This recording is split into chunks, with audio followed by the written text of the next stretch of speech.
Heyo guys, welcome back to Uncommon Amongst Uncommon, the channel dedicated to callousing the mind and disciplining the life. Today it's a little windy, which I'm actually happy about because, it makes it a little bit cooler. I know a lot of locals here say the wind makes the heat worse, but I disagree with them. I think the wind makes it so much better because it just blows all the hot air off of you.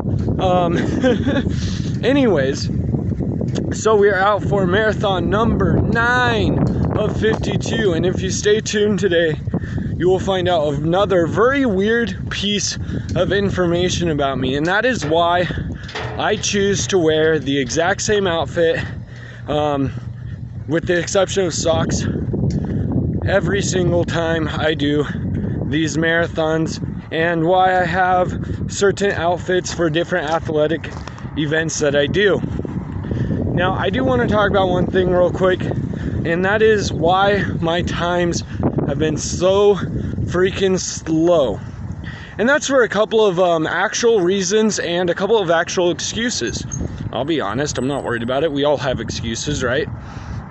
Well, so reason number one, I am very new to marathon running. I've always been an athlete all my life. I've done sports, from cross country to mountain biking to football, triathlon, and all sorts of other sports and things like that. But marathon running, I'm very new to. And as a matter of fact, I've only done one marathon before taking on this 52 in 52 challenge. So this altogether, for all my marathons, will be my 10th marathon that I've ever ran, and the 9th one of this challenge, 52 in 52. So yeah, there's one thing. Another thing is lack of education. Because I'm so new into the sport, I didn't realize what type of recovery I would need and all of that type of stuff after each marathon in order to be ready for the next one. So I had, some swollen muscles. I had some tight, overactive muscles like that. Even just last week, I had some problems with overactive muscles. So yeah. That's why a lot of these times have been a lot slower than I would have liked them to be. But as I get educated and as I learn recovery better and pacing better, I am sure that my run times will improve and they'll get better. Because the good news is it's only up when you're starting. There's no way to get worse when you're starting at an 8-hour marathon, right? Which is not most of my marathons. Most of my marathons are between 4 to 5 hours, I think, with a couple of them being like 6 hours. Anyways, so I'll get everything started recording, and I will talk to you guys in about an hour. And just a reminder, we are doing this for Underground Railroad, an organization that fights against human sex trafficking. So please go ahead and take a look at them in the description down below. There's a link to donate to them. There's also a link just to check out their website and everything that they do.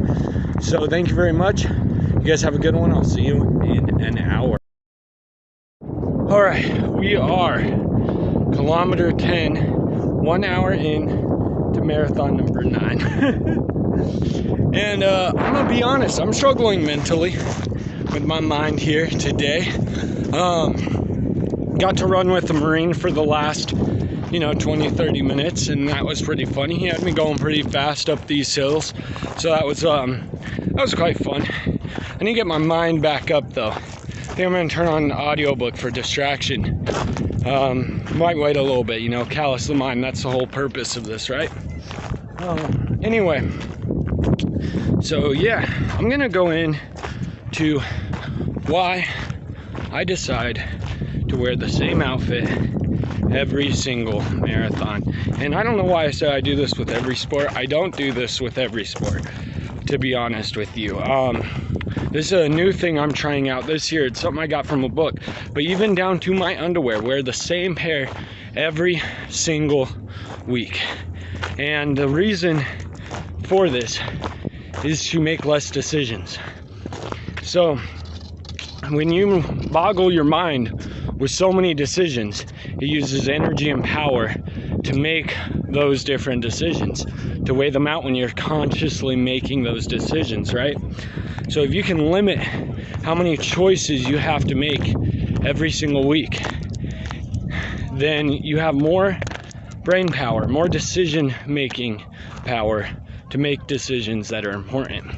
So, for example, if I don't have to wake up and decide what outfit I'm gonna wear for this run, then I have more power on my mind, in my conscious brain, to push myself to eat healthy when I don't want to, or to push myself to go out on the run even when I don't want to, you know?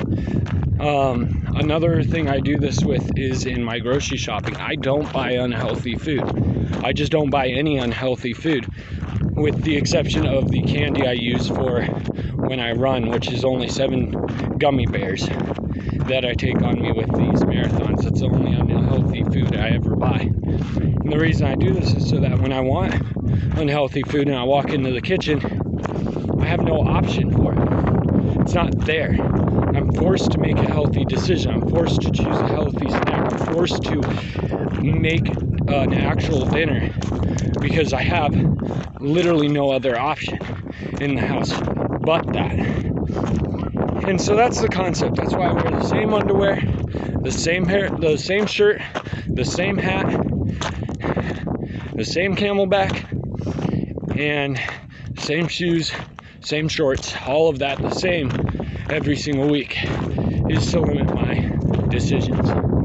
Anyway, I'm gonna get back to running, and I'm gonna force my mind to be joyful, and that's gonna be difficult, but I'm gonna force my mind to be joyful for the rest of this, and I'll see you guys in another hour. You'll see me excited, ecstatic, and warning headphone users, I will probably be shouting. Just a warning. So, yep, I'll see you guys in an hour. All right, so we are 2 hours in to marathon number 9 of 52, and doing a lot better than I was last hour. Just having fun. I've decided that when I film, I'm probably gonna walk most of the time until my hand gets a little bit more stable. Just when I'm filming though, like when I'm not filming, running, again, if you need proof, Strava, Garmin, all that stuff, you guys can go and look at. But yeah, I've just noticed that my hand gets really shaky when I'm running, so I'm gonna try filming while I'm walking, see if that helps. I'm also gonna try buying an actual camera instead of just using my phone, because that might help too. It's still super windy, and we are 16 kilometers in. So what is that, like 9.5 miles in? Yeah, about 9.5 miles, so not even halfway yet, but we'll get to halfway. Anyways, yeah, so I'll see you guys in an hour. Even more joyful and excited than I am now. In each hour, you'll see I'll have more and more energy. All right, well, I'll see you guys in an hour. Woohoo! All right, guys, so we are at hour 3, and we are a little bit over halfway through marathon number 9. I keep forgetting. For the past like hour, I've been listening to Star Trek. Downloaded some Enterprise, Star Trek Enterprise episodes to my phone before I left today. For those of you who know me, you know I'm a huge Trekkie. Love the show. I think it's really fun. One thing I think is funny, I'm rewatching the first episode right now, or re-listening to it, whatever, you know, while I'm running and while I'm going across. And one thing that I just think is so funny is how they are so amazed by Warp 4.5. Oh man, that's just so funny. Well, because in the newest series, you know, they have like Warp 10, and at one point in Next Generation, they have like Warp 12, and then in Voyager they get slingshotted all the way across the entire space. Basically, they go into a whole nother quadrant of space. So it's just funny to me to see how, like, in the prequels to the original series, they're all just like, they have no idea how far they're going to be able to travel in the future, and they think 4.5 is so fast. Yeah, but I mean, it makes sense as to why. Anyways, so yeah, I'll update you guys again in another hour. It's been a lot of fun. You know, I'm like at mile 15 now or something like that. I don't know, I've lost track, honestly. Kind of been very distracted and mentally just not like here, you know what I mean? Like, I'm not like bored anymore or anything like that. I'm just kind of like have checked out and kind of gotten into this flow of just running. Obviously I'm not running right now, and that's because I'm trying to make the camera less shaky, as I mentioned earlier. But yeah, anyway, so I'm gonna get back to it, and you guys have a good time watching the video, I hope. All right, guys, so we are almost to hour 4, not quite, but just wanted to talk about something really cool that just barely happened. So I'm running in loops, right, and I see this guy doing an ab workout. Now, for those of you who've gone to the gym with me, you know that abs is my least favorite body part to work out. It's important. You need to work out your core. Your abdomen is the most important muscle because it holds up good posture and all of that good stuff during any movement. But it is the most boring and typically the hardest body part to work. I'm tripping on a bunch of rocks because I can't see where I'm going because I got this flashlight in my face. So, but anyway, so I hate working it, right? And he invites me to come over and work abs with him. And I'm like thinking to myself, man, dude, I've been tired, hurting. My mind's been in the gutter for most of this run, and I've ran almost 20 miles now, or something like that. 21 miles, something like that. And I kind of just want to go home. But then I remembered something. What this channel is all about is uncommon among uncommon. You know, finding the uncommon people of the world and doing things even more uncommon than what they do, right? That's the whole concept behind this channel. So I was like, you know what? I don't feel like it. I'm tired. I don't want to do this, but I'm going to do it anyways, because that's the lifestyle I've asked for, is to be pushing myself mentally and physically every day, all day long. And so we did, and the craziest thing happened. When my abs were on fire and everything, I was pushing through, and I really wanted to stop because I hate working my abs. Least favorite body part. I realized something. Yeah, I'm tired. Yeah, my legs are in some pain and they're a little sore. But that means nothing. That doesn't mean I can't push through. That doesn't mean I can't be joyful. I gotta be joyful anyway.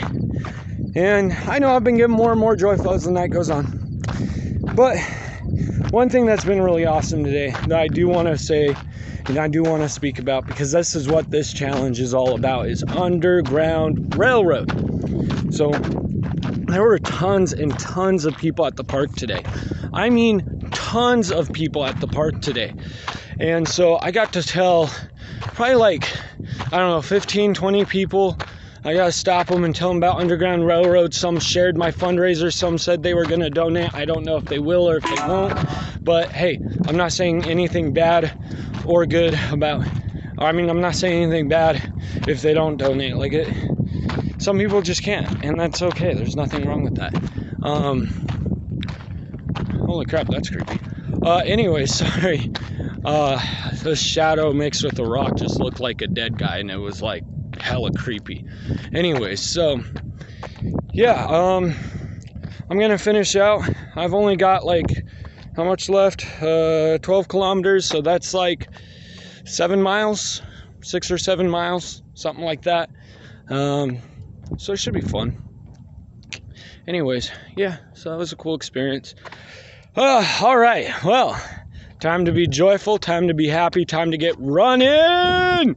And I can see again because we got street lights, so that's nice. I don't like tripping on rocks. It's not good. Especially if you don't have a shirt on.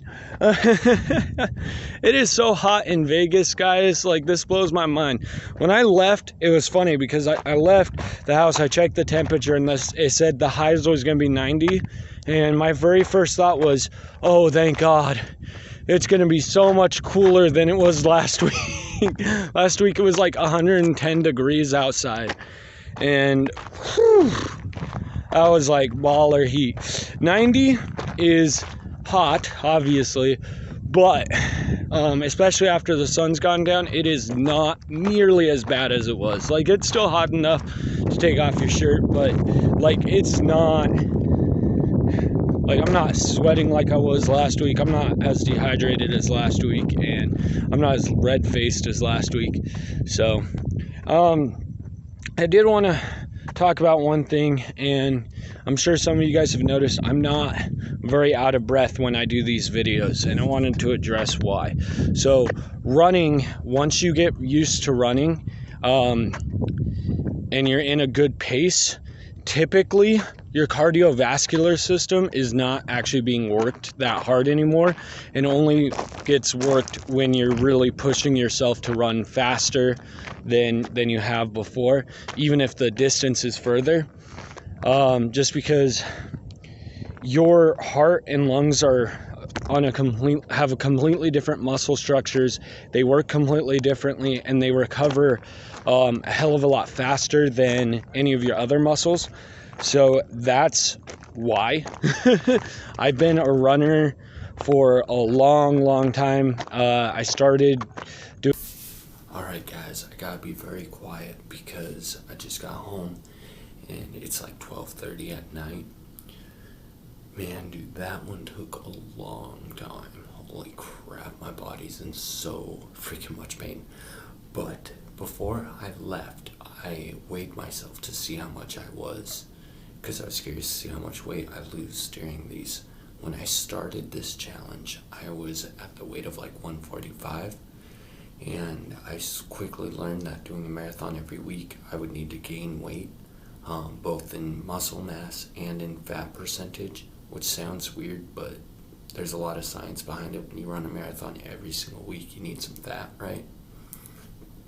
So I gained up to 5 pounds, went up from 145 to 150, and when I left, I was actually at 155 pounds, which is a lot for me, especially doing endurance sports. Like, that's quite a bit for me, way far out of my competition weight. But we're gonna see how much we lost, how much weight we lost. So let's see. Stepping on the scale right now. So I'm going to show you guys that.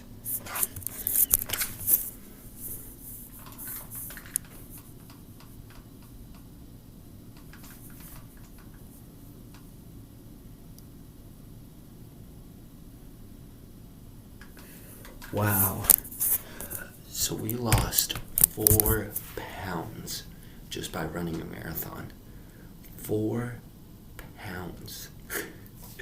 That's a lot of weight to lose in a matter of, like, how long was it? Like, I think I took like 6 hours or 6.5 this time. It was a long time. But yeah, that's a lot of weight to lose. Wow.